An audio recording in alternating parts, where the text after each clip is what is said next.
This is Empire Sports Alliance, Unfiltered. No fluff, no filters, just the real side of sports. We're talking athletes, coaches, agents, doctors, executives, the people behind the scenes who actually move the needle. From building careers to surviving the grind to winning off the field. This is where real conversations collide.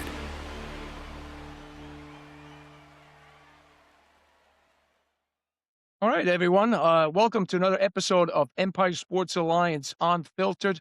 I'm Ronnie. I'm the wealth management guy of the group here. Got my co-host Eric, and today we have a special guest. We got Bud Dupree, linebacker for the LA Chargers. Welcome, Bud. Man, appreciate y'all for having me, man. Excited to get started, see what's going on. Awesome. Thanks. So I'm excited to have my friend Bud on. I mean, haven't seen him in a while, but definitely go way back. And, Bud, he's been playing 11 seasons in the NFL.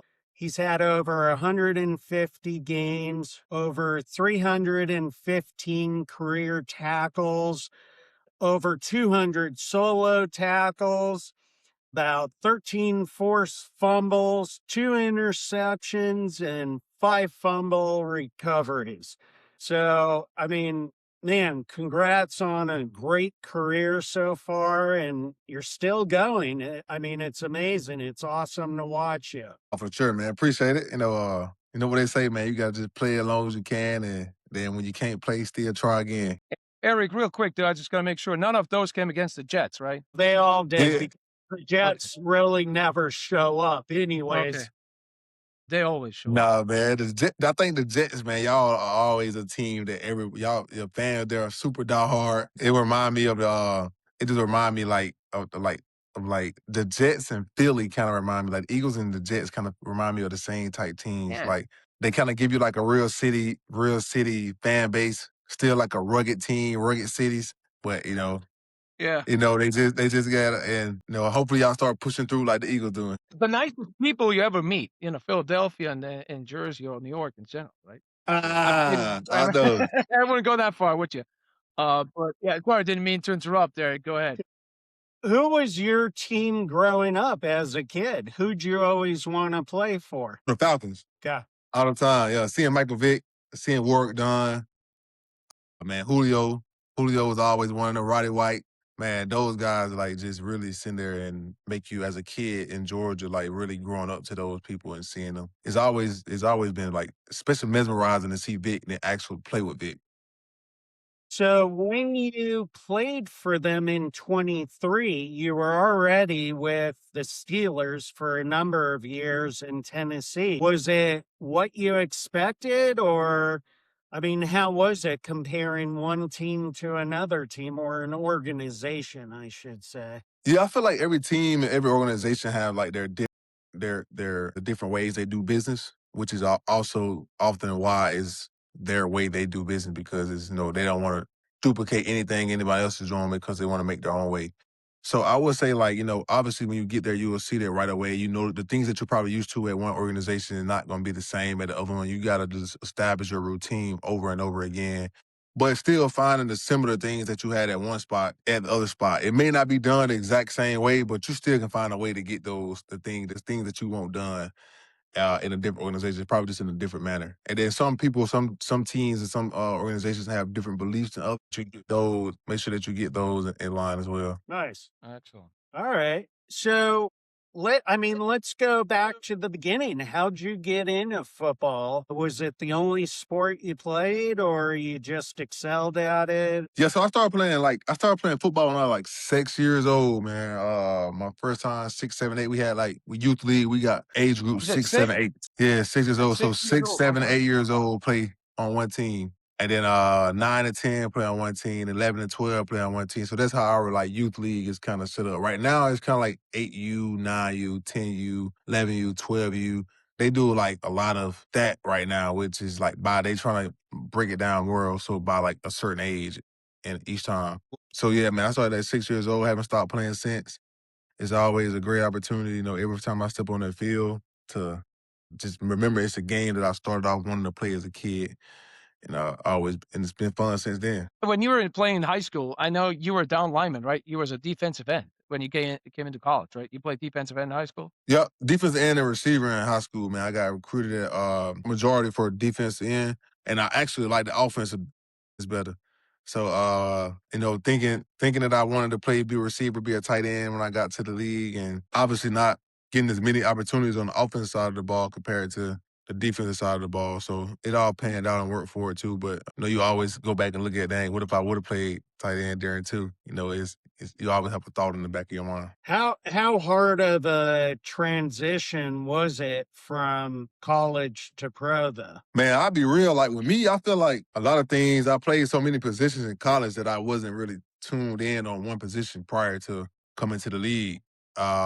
And that was a good thing because I got to experience a lot of positions, inside backer, outside backer, defensive end. But it just helped me realize that I was just a super superior athlete. Being able to fit in any scheme at any given moment was always a plus. But, that skill set has to be tremendous. And these guys coming in nowadays, the skill set is on a different level. And you can see it, that transition now is not as hard as it used to be because most of the guys coming in now are already fast as the guys. They're already as strong as the guys. Their mental for the game is way better because they're learning more in college. So the coaching in college has gotten way better. The coaching in high school culture has gotten way better. We see all the 7-on-7s and the youth football league now starting to dominate the world. But just from them wanting to play the game and actually learning the game now is why they're excelling at a different rate. My son's 6 years old and throw the football. He know how to read coverages. You know what I'm saying? So it's different. When we was kids, we was just throwing the ball to whoever they said throw the ball to. Run right, run left.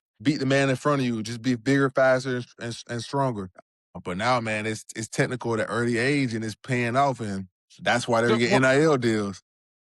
yeah, so from a youth football perspective, you're saying at a very young age, you're even talking like Pop Warner in terms of like, Yeah. going through the playbook, going through reads and all that stuff. It's not just throwing the ball around anymore. Is that what you see? Yeah, it ain't just throw the ball around and like it was when we were kids. Just go have fun, and maybe you make it to the NFL. No, these kids are training at 6 now to be in the NFL. Like I wasn't training then. We weren't training 6, 7 years old. We probably didn't start training until we got in 11th, 12th grade for actual to be the best. You know what I'm saying? Obviously, you're going to train your way, but not actual drills that's going to implement and correlate to the game. So one of the issues with baseball is travel ball, and these kids are playing year round. They go to these tournaments and play 2 to 3 games a day. And I forget the percent. I want to say like 75% of all high school athletes burn out because of overuse. Do you think the way the Pop Warner's going now, are the kids still having fun, or do you think they're going to burn out more because they just lost the love of the game, or did they even get the love for the game in the first place? Yeah, I think that's something we'll start seeing very soon. Like you said, the stats do show that we'll burn out. That's why I believe in like letting kids just play multiple sports. Now you're just keeping that kid active. He's not getting so tired of playing one sport. Like you said with baseball, you don't have to just play baseball year round. I can play baseball for 3, 4 months during the season, and I can go play football for 3, 4 months, and I can go play basketball for 3, 4 months. And then the other 3, 4 months, I can just be a kid, chill, and I can just train. I can just correct my mistakes for each sport during that window of time. In reality, it's 12 months, so that's 3 months apiece. That'll give you a great opportunity to still do 3 sports in one 3 month of chill. I mean, I feel like that's how you let a kid be a kid because obviously they're going to want to play other sports because they see it on TV. They see it on TikTok, Instagram. So when a guy sees how exciting basketball looks as a kid, and you may have a family member or anything in your personal circle that plays it. You go to a couple of basketball games. Now your son is 7 years old, 8 years old. He want to be like LeBron James. Now he's gonna want to train hard and work hard because he want to have that ambition to be like LeBron James. And obviously, my kids see me play football, so they gonna want to play football. But baseball, their mom liked to do softball, so now they're attracted to softball. And it's just a repetitive cycle of not limiting them to one sport and focusing on it because they will burn out from it. Because even us as grown men, like sometimes we've been playing football so long now, you wake up in the morning like, man, dang, I just want to chill for a little while. But you still, it's like it's routine so much now. You don't even think about it as that. It's just part of life. So you miss doing other things in life because you're so focused on that at an early age. And I think that's something that you shouldn't put as a business as a kid. But they are doing that right now to answer. Yeah. I couldn't agree with you more. Even from a medical standpoint, you're going to develop the muscles better and more efficiently by having multi sport, because if you only use the same muscle group the same time every day for a year, you're neglecting everything else. And multi sport through high school is the safest way to go for sure. How many sports would you guys how many sports would you guys like if it's 3? As you mentioned, like, again, baseball, basketball, football, I mean, that gives you I mean, at one point, you don't wanna overload yourself either, right? No, but I mean, doing two sports, there's nothing wrong with that. Well, Yeah. but so again, after your high school days, you played in the SEC, right? You joined Kentucky. Yeah. Can you tell a little bit, in terms of what that was like? I mean, again, playing in the SEC and, your experience and, how it was? Yeah, so when I was in college, they were calling the SEC the baby NFL. Basically, that's the fastest thing you're gonna get to implement the NFL, right? To implement your skills into the NFL was playing the SEC. And that when first got there, my first game, at first of all, practice was so much more structured than I'm always used to. I came from a small high school in Wilkes County, Georgia, and seeing a like small program, me running the practice, not knowing not really emphasizing on individual drills to get better, not really emphasizing on the real structure of how to really have a program where you're great kids because we didn't have the numbers. Like we was a small, we had 25 kids on our football team, like 30 kids. We couldn't get anyone to play sports. Everybody didn't want to play sports. So just trying to have we can't really scrimmage each other because most guys play both sides of the ball. Seeing that first practice, man, when I got to college, I'm like, bro, everybody out here is running full speed and they're playing one position. It was crazy to me because I never really seen people just focus on one position. And I usually gonna get better at this, get better at this, get better at this. Man, it was so much faster. The first game, we didn't even play a SEC team. We played like a D1 double A school. They played like Kent State. And they was running fast. They had like Drake Archer, all them around that time. They was slide like they was going running. Then we ended up playing Mike Florida with Bobby Rainey and Mike Dimps. So they were professional track guys, all Olympians already playing football. So they were getting the ball, doing sweeps and running so fast up the sideline. I'm sitting there watching it like, bro, I'm sitting there like on the field, literally see them first play hit the middle, go for 80, and no one within close touching range. I'm like, yeah, bro, this is different. Like you see fast, but then your body gets. The older you get in, like you start playing more, you start getting more reps, and your body starts to catch up to it. But what I will say is nowadays these coaches in the SEC and even other teams, Big Ten, ACC, they're training those guys every level now is super fast and NFL ready. You played defensive end there as well, right? The first season when they were in Yeah, the Kentucky? first season, then I moved to inside linebacker. Yep. Oh, yeah, that's right. You said that. So you moved inside as well because now in the pros, you're playing outside, right? Yes, sir. Okay. All right. Gotcha. So you keep saying superior athlete and stuff. What are some of behind the scenes stuff that you're doing to keep your body going? I mean, I know I've treated you before. I know you use PEMF to help accelerate the healing. What's some of your favorite treatments? What do you do on a regular basis to keep your Man, obviously, like you said, I know it's a lot of different tactics that people use, and I feel like every person like just likes feeling comfortable to what they like. I know like one season and when I tore my ACL, I was doing every treatment in the book, trying to recover from my ACL, trying to do everything I could to like get it back to normal. I feel like I'm kind of like you can go overboard with the treatment sometimes too. Like if you just doing, because I was just doing stuff to try. I heard about it. I'm gonna just try. I heard about it, try. But it like you got to make sure everything correlate, and you know that, doc. So you got to make sure everything is correlating and everything is not working against each other. So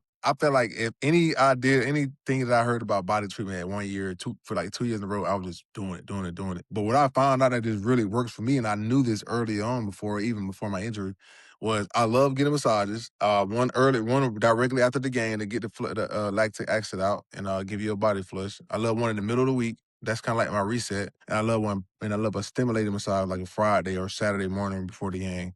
Friday night or Saturday morning where it's kind of like not deep, but just quick twitches and stuff like that. And I also like Um, I also like BFR, blood flow restrict. I like to do that like prior to exercise to get the blood flowing and kind of give you like a jump start on your joints. I've been using BFR a lot recently. In fact, I've been adding the PEMF to the BFR. And it is the coolest thing. I mean, I've been working with a bunch of baseball players out here. And so obviously a lot of shoulder issues. And I'll Yeah. put the BFR on the arm and put the pulse over it. And the way we're able to open it up more and then help it recover faster, BFR is awesome. Yeah, definitely.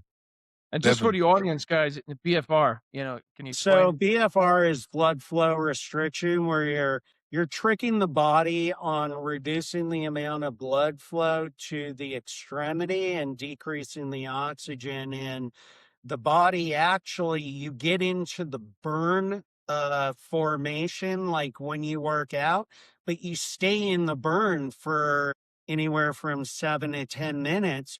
You're Yup. producing so much more growth hormone than if you were to just lift weights alone.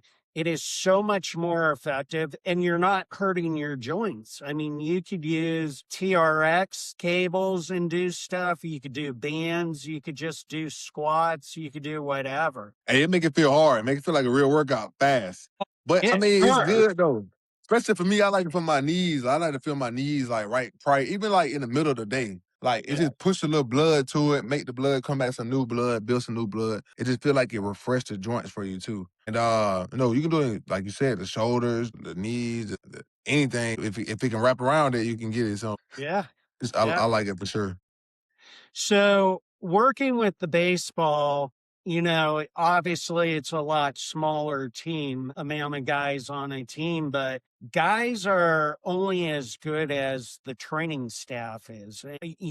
There are some amazing clubs out there with some unbelievable head trainers and staff. And then there are some that are old school and guys are kind of left on their own or not going to Oh, the for sure. staff. With all the guys on a football team and a limited training room, have you run into that, like where certain teams are more proactive, others kind of push you back more? Yeah, I know like some teams are like all for it. Like Atlanta Falcons, they were very good with it. Like they were like wanting you to be in the training room, wanting you to get work, telling you to come in, telling you to get work. But also I played on a team that like if you in the training room, they look at you like, why are you in the training room? You know? Yeah.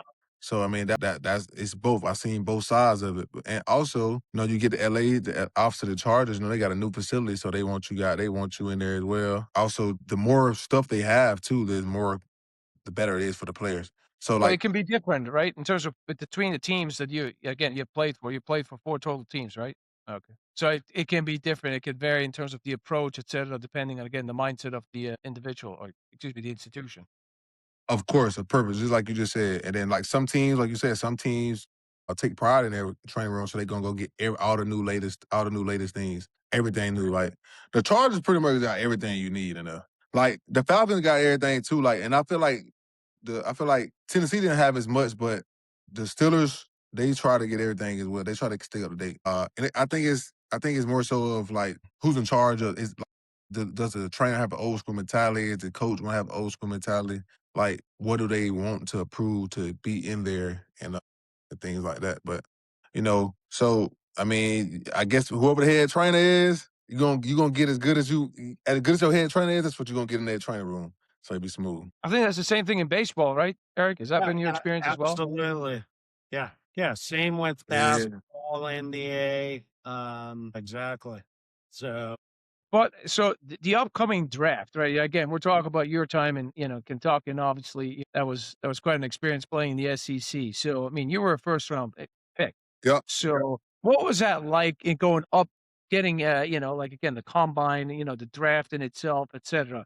Can you share a little bit in terms of like the experience up to the draft and then the draft itself? Yeah, it was just like it was super exciting for me. My dream come true. 2015, we went to Chicago. Being in Chicago for the draft, had your whole family there. That was exciting. It was fun. But man, it's a lot of emotion going into that day, man. It's a lot of emotion going to that day, and it just makes you sit here and you think like, am I gonna get drafted? Who's gonna take me? Where am I gonna live? Wait on that phone call the whole time. You sitting there like, dang, who is about to call? And it is always a fun thing to do like that too. So Did you think it was going to be the and, Steelers? and hopefully this one will get to experience the draft too, man. Tell them, hey. What's up, buddy? Let's hope. Nah, for sure, man. But we sit here and you work hard your whole life for that moment, but man, it was super fun. They had a lot of things for us to do. They had a lot of things to keep the family busy. A lot of gifts, a lot of gifting suites, a lot of things there, man. And it was quite a time. But I wish I would have had a videographer with me, but I didn't have a videographer to capture the moment. So I really just have memories and nothing I could go back and see. But did you have an idea in terms of preparation that it could be the Steelers? I mean, how did the interviews go? And then maybe could you elaborate a little bit on those interviews? I mean, I hear there's some Yeah. wacky and crazy questions sometimes being asked. Yeah, they Something you will. understand? Yeah, so I feel like I ain't get no crazy question, but I feel like this type of player you would like if they sense something from you, they may start asking super crazy questions. But I feel like with me, I didn't really throw no red flags to no teams or like have no crazy stories coming out that wanted somebody to kind of like try to question my character or try to do a trick question. I really was as straightforward as they gonna get. This is who I am. This is Bud Dupree. This is how I play. This you can watch the tape. I'm super athletic. I'm super fast. I'm big. I'm strong. So no, this is just proof in the pudding. Yeah, man, they will ask you, but I didn't have a lot of crazy interviews. But the interview process was super long, though. They take you early in the morning. You have to go do your events, and then you come back more interviews. So, the whole team is in there. It's one person versus 30. So it's a little bit intimidating, but you just got to put your big boy pants on and be ready to answer any question because you never know. Each team going to ask different questions. Some might want to see you get on the board. As a defensive player, defensive lineman, sometimes you don't know coverages, man. Some teams going to ask you what coverages is when you playing behind you and your zone just to see if you know the plays and if you know your playbook like that. So you gotta be prepared for everything. It was pretty. That was pretty fun too. That part of the drive that part of the combine was good for the interviews as well. But I thought it was gonna be the Saints at the beginning. Didn't think it was gonna be the Steelers. But you thought it was going to be the Saints? What made you Yeah. feel that? Just because prior to the draft, the Saints were talking to me a little bit more. The defensive line was talking to me a little bit more. Talking to me about what they want to take me at 13. I think they had 13, and they ended up going with a lineman. So were you happy or disappointed? You always want to get picked in the top 15, obviously because the money is that much different. I was happy any opportunity came my way, man. I'm glad that Pittsburgh gave me a chance first. Establish my name, establish who I am.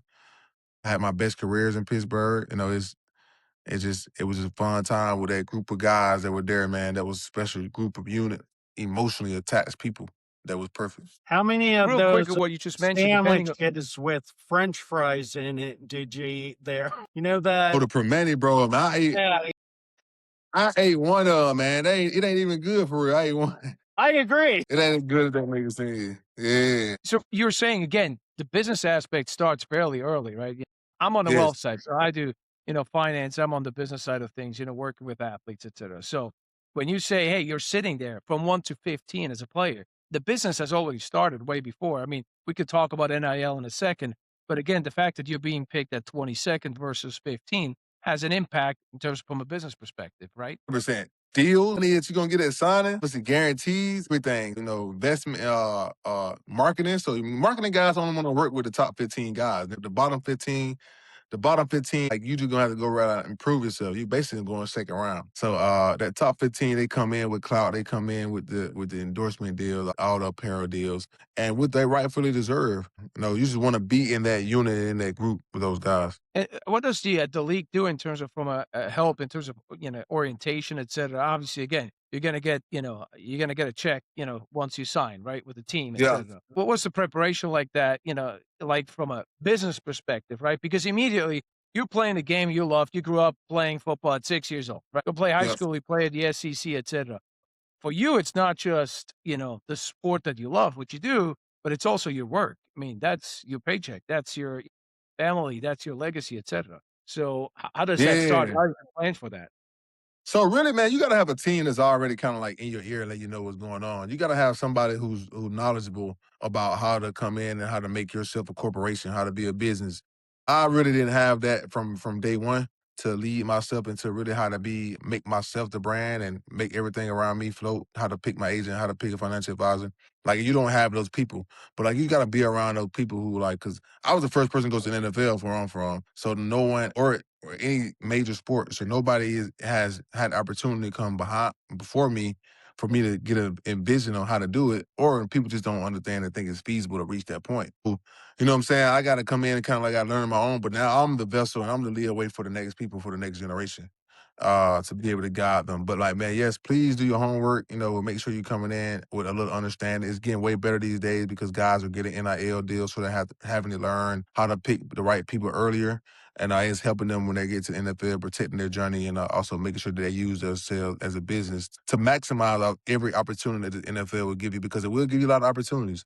But you have to maximize on the moments, maximize on the plays, maximize on the time spent with the NFL, because you're dedicating your life to a group. But you got to make sure that you just take everything from that group and just implement it into your life to make yourself better. I mean, as a professional athlete as well, again, it is your business, but you have such a compressed timeline in order to make the success, again, for the rest of your lifetime, setting yourself up, your family up, once your playing days are over, right? I mean, Yeah, exactly. if you're a Exactly. business owner, I'm in my business, I could screw up and then start another one. And maybe at 65, 68, I decide, okay, I'll retire. Professional athlete does not have that luxury, right? You got one shot at this. If you got 2 years max now, they gonna say you might want to go home. You know what I'm saying? So yeah, but you gotta come in the NFL with your mind right, ready to produce, ready to work, like ready to come out and show you can. You better be healthy. It's a lot of guys want to play football, man. You just gotta take advantage of the opportunity when you can, and just I will say a lot of younger guys, man, they're doing a way better job. They're coming in prepared, bro. Like they really come in prepared nowadays, skillfully. I don't know about off the field where they do everything up, but I know skill wise, these younger guys, they coming in and they ready to ball like ASAP.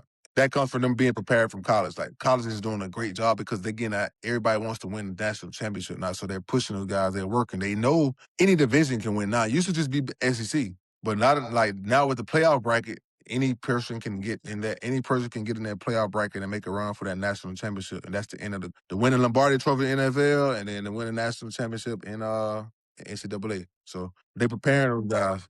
Mentally, I mean, look, this is all new to you. You're coming across new money. You're meeting guys that are fighting for your position. People are coming after you, asking you for everything, I'm assuming. How do you stay strong mentally and learn how to kind of shut out all that bullshit noise in a sense? I think with me, man, it was just relaxing, breathing, and understanding what was happening. Obviously, everybody gonna want to be around you. Obviously, everybody gonna want to get some money from you. Obviously, everyone gonna try to come and find a way to be able to to get at you. And I know in black families, you will fall out with your closest loved ones first with the money before it even be some outsiders.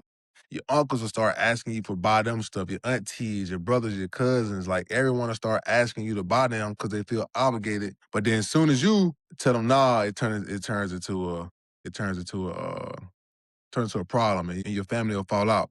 So that's what the cycle has to end up being broke, obviously. You know what I'm saying? You want to be able to educate yourself. You need a team to come in and educate your family and educate your loved ones so that won't happen. You come in, and the person who educate the family tells them like, listen, this is how much his contract is, this is how much he's gonna get after taxes, this is how much money he's dedicating to his family. And this is how much, that family can split and see on a monthly basis. And that'll make relationships with the people so much better, and it'll help them out in the long run. The guy won't have to tell bad no. It's hard to tell people you grew up with no. It's hard to tell your parents, your uncles and uncles that was around with you all the time. No, it's like hard mentally and hard like emotionally to tell them because you feel like you're letting them down. But you want to tell them yes to keep the relationship going because you know they're gonna get mad when you say no. But in reality, you gotta look out for yourself and make sure. But the main important thing is making sure everybody really understands a dollar and understands money and how it goes. I Nice. think again, it's not just a business, right? It's from a mental perspective as well. I mean, that can put a lot of strain on a relationship with family, etc. So, gotta plan often, gotta plan early. But it's okay with you guys. I would like to come back, talk a little bit more about the, kind of like what it is, what it feels like. Now you're in the pros, right, with the Steelers. Now you're in the trenches. But before we do that, let's break away for our wacky, unfiltered stats here for a quick second, and we'll be right back. Okay, Eric. Start us off with our wacky unfiltered stats here. All right, since we're with Bud Dupree, let's do some NFL defense wacky stuff. So, did you know in 2018 the Chicago Bears defense scored 6 touchdowns, which was more than several entire NFL offenses that season? Even crazier, they scored on interceptions, fumbles, and blocked kicks. So basically, their defense ran its own offense. Well, got the Seattle Seahawks here in 2013, the Legion of Boom, basically a season you call no passing allowed, right? So they basically allowed only 172 passing yards per game and just 16 passing touchdowns all season. That's it. All right, on that note, the defense that didn't allow a 100-yard rusher all year. So the Tampa Bay Buccaneers in 2002 did not allow a single 100-yard rusher all season, not one, for 19 games, including the playoffs. So running backs basically showed up and went home. Yeah, I mean, that's the year they won the Super Bowl here in San Diego. So good for them. Yeah. Well, let's talk about the turnover factory, Eric. The Baltimore Ravens in 2000, right? They allowed only 165 total points all season. They had 4 shutouts and gave up 0 offensive touchdowns in 5 straight games, which is quite amazing. Yeah. Well, let's have some more defensive talks here with Bud Dupree. Let's go back to the show. We're back with Bud Dupree. Bud, in terms of now you're with the Steelers, right? You had some interesting characters that you played with, right? No, excuse me. Now, in terms of I'm coming back from the college days. He was just drafted. You started with the Steelers. You got some interesting characters on that team. How was that? For sure. It was smooth, man. We had AB, the guy, the myth, the legend, and Jane Harrison. Man, it was a whole bunch of old school players that people already knew about and household names from day one. And then Cam Hayward was coming into his own. He was becoming one of the household names. So man, it was a great Farrier still opportunity. there? Was Farrier still there? No. He was before me. Oh, okay. Yeah. Casey Hampton and all them a year before I came. And Joey Porter was our coach. So it was great to play for Joey, for sure. So how was it from a locker room perspective? Who were the leaders? Who were the guys? In terms of was there is there a particular order that you had to follow? I mean, obviously, again, you're coming in as a rookie. So how was it? Yeah. It ain't no particular order you got to follow. But Cam, I feel like when I got there, Cam Hayward was emerging as a leader. He was becoming the more vocal guy, kind of like the rah-rah guy, but also he put in the work every day when he stepped on the field. He was great, great player, but also a great teammate. Also, we had Joe Hayden a little while there too. So Joe Hayden was one of those older established veterans who was a lead by example veteran. So he showed the way for a lot of people. Marquise Pouncey was there. He was a lineman. He showed the way for a lot of people. Ramon Foster, he was an older lineman, older vet. Matt Spain, he was a tight end. He was an older tight end. So they had an old vet class, man, that really just grind and put the work in, and you can see it. But I feel like Cam Hayward was coming out as an emerging leader around the time that I got drafted. So have you seen inside one locker room that produces better champions than another team? Some locker rooms are just closer than others. Some people just hang together. Some players hang together off the field. Some people never see each other outside of work. So I feel like the locker rooms who kind of hang together, talk to each other outside of the job. Those are the ones that's gonna be friends and win more games. That's just statistically proven. You do more stuff for your brother if you hang with him. You know him personally, you know a little more for him. So that's a big part, big role of being in the locker room, especially of pure love and one goal, which is to win, but also have each other back. Nice. So what excites you most about being with the Chargers now? I think the city of LA, being for real, it's another team here in LA, the Rams. They won the Super Bowl already. You got the Dodgers, the Doyers, and you got the other baseball team. You got the Lakers and LeBron, and man, it's just the Clippers. It's a major city that has a lot of other sports who are in this city as well. So anytime you can win a championship in one of those markets, not only would it boost the players' marketing ability, but also just the team as a whole will be within those in that caliber, because it's easy for a city like this to get behind a team, and the support could be surreal because it's just that much of a major city. But it puts that much more pressure on you too, because other teams are here, so they're winning and you're not winning. You become a little brother. So you usually want to come in and kind of like show your big brother you can do it too. Well, you have a new coach also, or a newer coach. So, how much has that picked up morale and being a positive impact on the team? Yeah, definitely. Man, Harbaugh is all ball. That's what he is. All ball. Great dude. All ball. Ready to rock. Man, he'll die in this war for football. He's just one of those coaches he's gonna bring some heat. He's gonna bring something to the table every time. What are some of your goals for this upcoming season? Man, my goal is the number one thing, man, is win that trophy. Get back in the mix, man. Win that trophy. Gotta finally get it.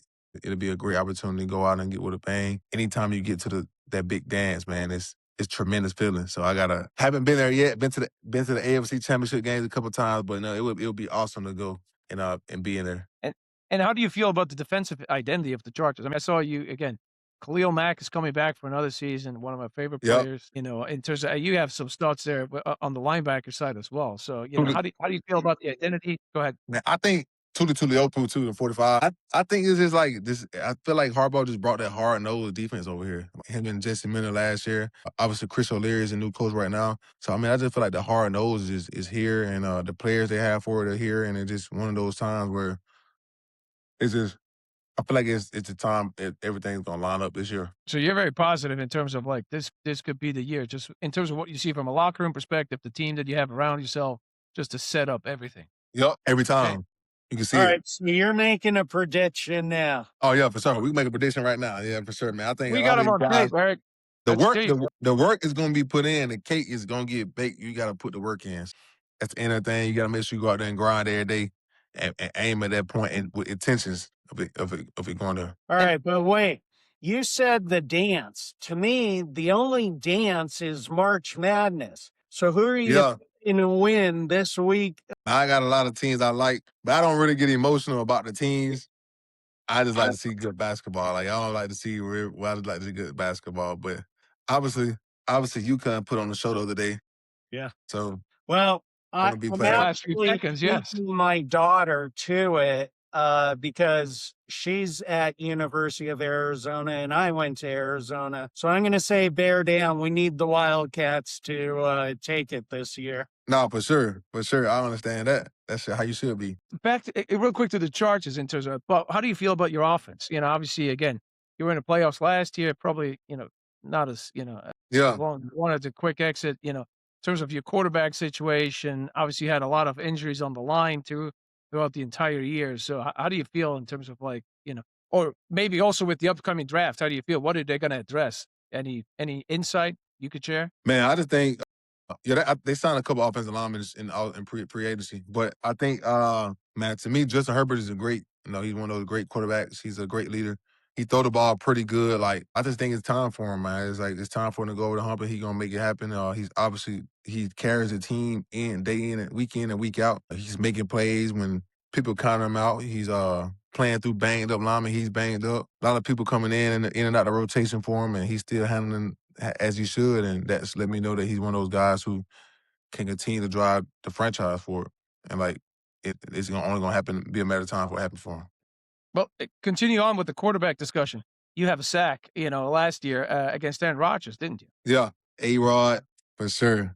A-Rod, man. Any particular quarterback you like to sack the most? Like you haven't yet, and you already have, and it's like it feels so good. Yeah, I feel like all the ones right now we have gotten to, but the newer ones like Caleb Williams, I haven't had a chance to. No, I did. I got Caleb. Last year. I mean, no, I didn't. He wasn't when I played Chicago. He wasn't there. Like those type of guys, like the newer quarterbacks we haven't played. You haven't got a chance to play against them and see them in person. They're looking tremendous right now. So it'd be a great opportunity to just go out there and play those type of guys. Any particular running back you just want to make sure? Please come my way.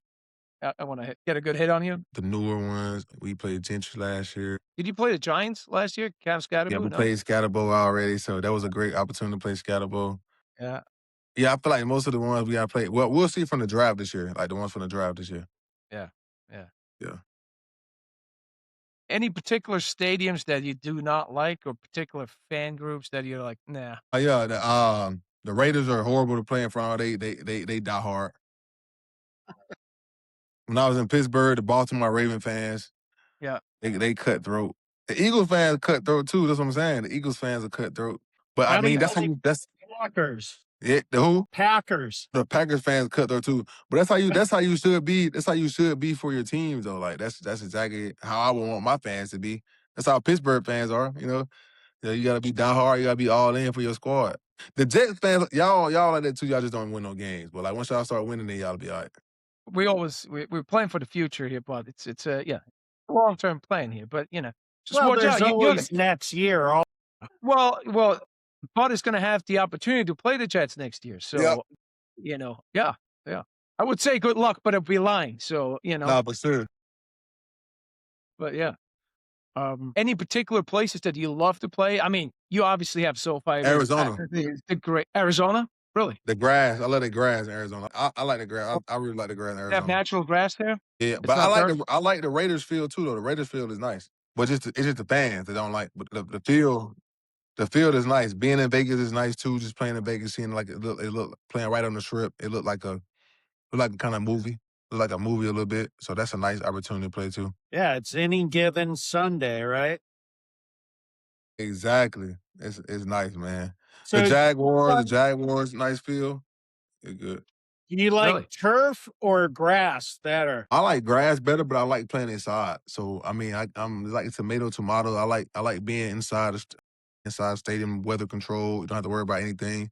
But I also like playing on some nice grass. Just reminds you of real football. So one of my defensive players from the Rams used to say he hated SoFi. He said it was the hardest field. It felt like cement, and he was always getting foot issues from it. Do you feel the same way playing there? I think they probably changed the turf now. But I mean, I remember it felt like that too. We played a couple of years back. But yeah, man, anytime. But this is a stadium where, like I said, it's a multi-use stadium, so they're gonna definitely not have the best turf in the world because they do other things there besides play football. So anytime you gotta take that into accountability that the turf probably ain't gonna be the best just because of that. Makes sense.